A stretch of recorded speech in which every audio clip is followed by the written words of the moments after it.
পরিদর্শনে এসেছেন আগরতলা পৌরনিগম অন্তর্গত 15 নম্বর ওয়ার্ডে আমাদের হরিজন কলোনি যেটা আছে আমরা বলি, সেটা পরিদর্শনে আজকে এসেছি।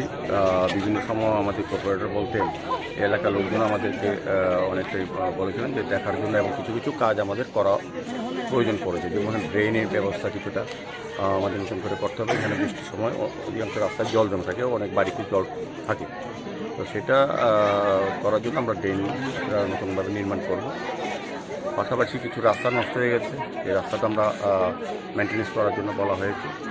আর এখানে একটা কামাখ্যা মন্দির আছে, বহু পুরানো ঐতিহ্যবাহী মন্দির, সেটাও সংস্কারের অভাবে প্রায় নষ্ট হয়ে যাচ্ছে, তো সেই মন্দিরটাও আমরা সংস্কার করবো, একটা নাট মন্দির মতন তৈরি করবো। সার্বিকভাবে আমরা এই এলাকা পরিদর্শনে আমাদের কর্পোরেটর আছেন আমাদের সঙ্গে, নিবাস দাস তিনি ওয়ার্ডের কর্পোরেটর, এবং আমাদের এখানে যে মন্দির সভাপতি উনিও আছেন, এবং আমাদের কমিশনার ডক্টর সুরেশ যাদব দিয়ে আছেন, এবং অন্যান্য আধিকারিকরা এসেছেন, আমাদের ইঞ্জিনিয়ার এসেছেন। সবাই মিলে আমরা সবটা পরিদর্শন করেছি, এবং যা যা কাজগুলি করা উচিত সেগুলি আমরা এর মধ্যে কাজ শুরু করে দেব। স্বাভাবিকভাবে তাদের সঙ্গে আলোচনা করে পরবর্তী সময়ে আমরা প্রয়োজন আবার আসবো, যে কাজগুলি করা প্রয়োজন সেগুলি প্রায়োরিটি বেসিসে আমরা শুরু করব।